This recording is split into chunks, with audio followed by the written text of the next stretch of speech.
नमस्कार। एक ऐसी ताकत के बारे में सोचिए जो भारत को दुनिया में सबसे आगे ले जा सकती है या फिर उसे एक बहुत बड़े संकट में भी डाल सकती है। ये ताकत है भारत के करोड़ों युवा। तो सवाल यह है कि भारत की ये विशाल आबादी एक बहुत बड़ा मौका है या एक बहुत बड़ी चुनौती। चलिए आज इसी सवाल का जवाब ढूंढते हैं। सबसे पहले इस नंबर पर गौर कीजिए, 60 करोड़। जी हाँ, ये कोई मामूली आंकड़ा नहीं है। ये है भारत की 35 साल से कम उम्र की आबादी, दुनिया की सबसे बड़ी और सबसे युवा वर्कफोर्स। यही वो पैमाना है जिस पर भारत का पूरा भविष्य टिका हुआ है। तो ये जनसांख्यिकी लाभांश या डेमोग्राफिक डिविडेंड आखिर है क्या? चलिए इसे एकदम आसान भाषा में समझते हैं। जब किसी देश में कमाने वाले हाथ उन पर निर्भर लोगों से ज्यादा हो जाते हैं तो अर्थव्यवस्था को एक जबरदस्त उछाल मिलता है। यूएन इसे ही आर्थिक विकास की सबसे बड़ी क्षमता कहता है। ये एक सुनहरा दौर है जो किसी भी देश को दशकों में सिर्फ एक बार मिलता है। तो भारत इस सुनहरे मौके के बिल्कुल मुहाने पर खड़ा है। लेकिन यहां से, जैसा कि कहते हैं, रास्ता दो तरफ जाता है, एक शानदार वादे की ओर और दूसरा एक बड़े खतरे की ओर। और देखिए, ये दो रास्ते कितने अलग हैं। एक तरफ अगर हमने सही कदम उठाए तो नतीजा होगा तरक्की, ज्यादा उत्पादन, ज्यादा निवेश और हर किसी की आमदनी में बढ़ोतरी। लेकिन दूसरी तरफ अगर हम कहीं भी चूक गए तो तस्वीर बिल्कुल उल्टी होगी।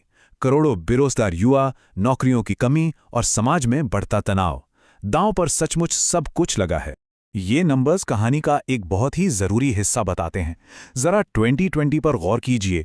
उस साल हमारे पास काम करने वाले लोग सबसे ज्यादा थे, लेकिन ठीक उसी वक्त बेरोजगारी भी आसमान छू रही थी, 10% से भी ज्यादा।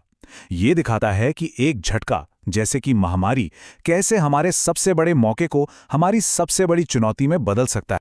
तो सवाल ये उठता है कि हम इस मौके को पूरी तरह से भुना क्यों नहीं पा रहे हैं। देखिए, रुकावटें कई हैं। सबसे पहली बात, नौकरियां ही काफ़ी नहीं हैं। दूसरी, हमारी शिक्षा और स्वास्थ्य सेवाएं अभी भी उतनी मजबूत नहीं है। तीसरी, ज़्यादातर नौकरियां इनफॉर्मल सेक्टर में, जहां कोई सिक्योरिटी नहीं होती। और शायद सबसे बड़ी दिक्कत यह है कि हमारे युवाओं को जो सिखाया जा रहा है और कंपनियों को असल में जो चाहिए, उसमें ज़मीन आसमान का फ़र्क है। अब इन घरेलू मुश्किलों से निपटने के लिए भारत सिर्फ देश के अंदर ही नहीं, बल्कि दुनिया के मंच पर भी एक नई, बहुत ही प्रैक्टिकल रणनीति अपना रहा है, जिसका सीधा असर देश की अर्थव्यवस्था पे पड़ना है। ये लाइन एक अधिक तरल, हित आधारित वैश्विक रणनीति, भारत की नई सोच को परफेक्टली बयां करती है। इसका मतलब है, अब किसी एक गुट या देश से बंधकर नहीं रहना। भारत अब दुनिया के साथ अपनी शर्तों पर अपने फायदे के लिए रिश्ते बना रहा है। इसे ही कहते हैं इंटरेस्ट बेस्ड, यानी अपने हितों पर आधारित विदेश नीति। तो असल में ये रणनीति जमीन पर दिखती कैसी है? इसके कह सकते हैं 4 मेन पिलर्स हैं। पहला तो ये कि व्यापार के लिए नए नए दोस्त बनाना, ताकि हम किसी एक देश पर निर्भर ना रहें। दूसरा, सस्ती ऊर्जा का जुगाड़ करना, जैसे रूस से तेल खरीदना, ताकि देश में महंगाई कंट्रोल में रहे।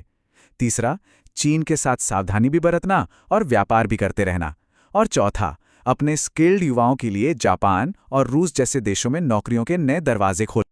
लेकिन सही बात है, सिर्फ बाहरी दुनिया में रणनीति बनाने से काम नहीं चलेगा। देश के अंदर हमें अपने शहरों को इस विशाल वर्कफोर्स के लिए तैयार करना होगा। जरा सोचिए, जब आपके पास दुनिया की सबसे बड़ी वर्कफोर्स हो, तो उनके रहने, काम करने और उनके सपनों को पूरा करने के लिए शहर कैसे बनाए जाएंगे?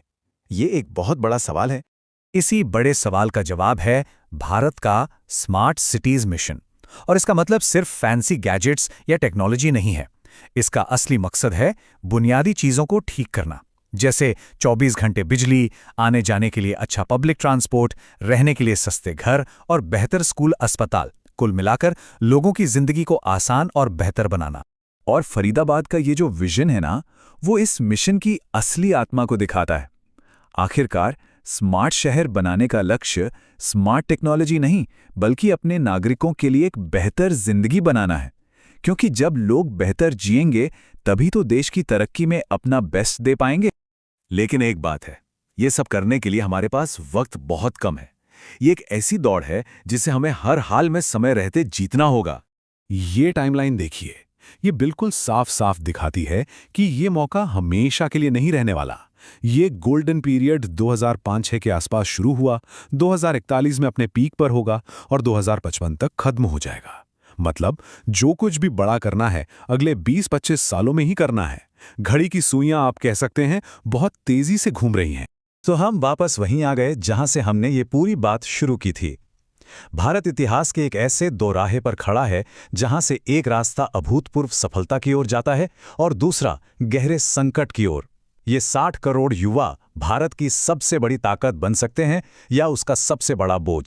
फैसला आज हम जो कदम उठा रहे हैं उन्हीं पर टिका है।